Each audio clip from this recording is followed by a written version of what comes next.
நடைபெறவுள்ள நாடாளுமன்ற பொதுத் தேர்தலில் திராவிட முன்னேற்றக் கழகத்தின் தலைமையிலான கூட்டணியில் அங்கம் வகிக்கும் விடுதலை சிறுத்தைகள் கட்சி போட்டியிட விரும்புகிற தொகுதிகளை பட்டியலிட்டு அதற்கென நியமிக்கப்பட்டிருக்கிற திரு டி.ஆர். பாலு அவர்களின் தலைமையிலான குழுவினரிடம் விடுதலை சிறுத்தைகள் கட்சியின் சார்பிலே வழங்கியிருக்கிறோம். தனித்தொகுதிகள் 3, பொதுத் தொகுதி 1 என 4 தொகுதிகளை விடுதலை சிறுத்தைகளுக்கு ஒதுக்க வேண்டும் என்று கோரிக்கை விடுத்துள்ளோம். தமிழகத்தில் நிலவும் அரசியல் பிரச்சினைகள் குறித்தும் நாடாளுமன்ற தேர்தலில் இந்த கூட்டணி 40 தொகுதிகளிலும் பாண்டிச்சேரி உட்பட வெற்றி பெற்றாக வேண்டும், அதற்கான உத்திகள் குறித்தும் கருத்துக்களை பகிர்ந்து கொண்டோம். 2019 இந்த கூட்டணி கட்டுக்கோப்பாக இயங்கி வருகிறது.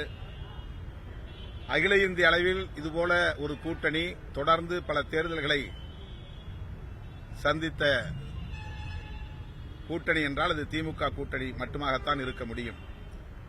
எந்த மாநிலத்திலும் இப்படி ஒவ்வொரு தேர்தலிலும் தொடர்ச்சியாக கூட்டணி கட்சிகள் பயணிப்பது இல்லை.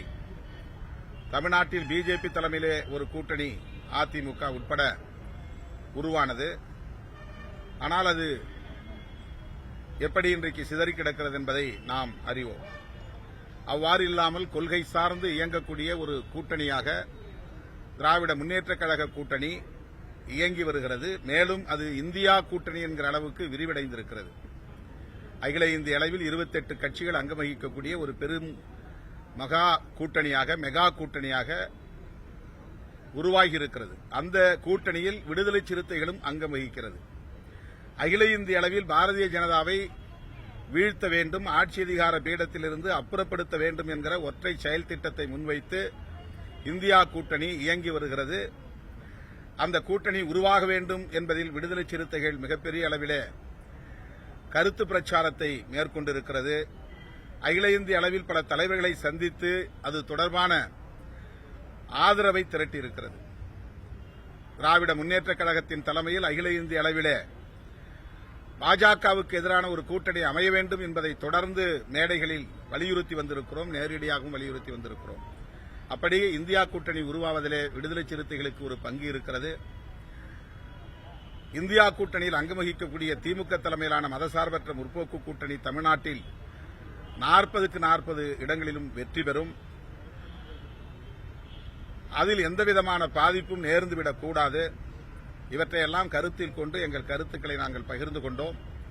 எங்கள் கோரிக்கையை நாங்கள் இந்த அண்ணன் டி.ஆர். பாலு அவர்களின் தலைமையிலான குழுவிடம் வைத்திருக்கிறோம்.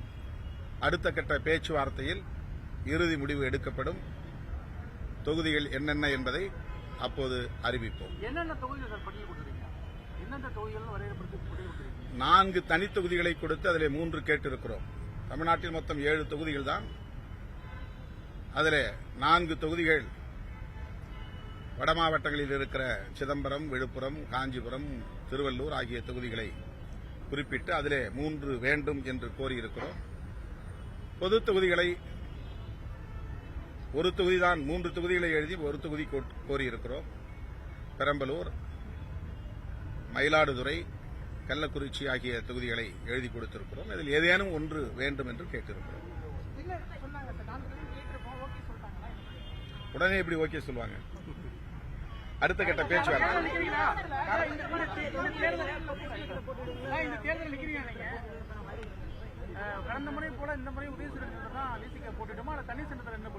அந்த நேரத்தில் உங்களுக்கு அறிவிக்கப்படும். தொகுதி இறுதி செய்யப்பட்ட பிறகு உங்களுக்கு அது அறிவிக்கப்படும். இன்றைக்கு ஆளுநர் நடந்து கொண்ட முறை மிகவும் வருந்தத்தக்கது, வேதனைக்குரியது, கண்டனத்திற்குரியது. அவர் முன்கூட்டியே முடிவெடுத்துக் கொண்டு திமுக அரசுக்கு நெருக்கடியை தர வேண்டும், தமிழக அரசியலில் ஒரு குழப்பத்தை ஏற்படுத்த வேண்டும் என்கிற முன் சிந்தனையோடு அவர் வந்திருக்கிறார். நாட்டுப்பண் பாடவில்லை என்று ஒரு காரணத்தை சொல்லிவிட்டு அவர் வெளிநடப்பு செய்திருப்பது வன்மையான கண்டனத்திற்குரியது. அவர் தமிழ்நாட்டில் கவர்னராக செயல்படவில்லை. ஆர்எஸ்எஸ் தொண்டராக பிஜேபி கட்சியின் தொண்டராகத்தான் ஒரு பிரதிநிதியாகத்தான் தன்னை வெளிப்படுத்திக் கொண்டிருக்கிறார். அப்படிப்பட்டவர் அந்த பொறுப்பிலே இருப்பதற்கே தகுதியற்றவர் என்று விடுதலை சிறுத்தைகள் கட்சி கருதுகிறது. ஆகவே அவர் பதவி விலக வேண்டும் என்று வலியுறுத்துவதோடு திமுக அரசு சட்டப்பூர்வமாக அவர் இங்கே ஆளுநராக நீடிக்கக்கூடாது என்று நடவடிக்கைகளை மேற்கொள்ள வேண்டும் என்று வலியுறுத்துகிறோம்.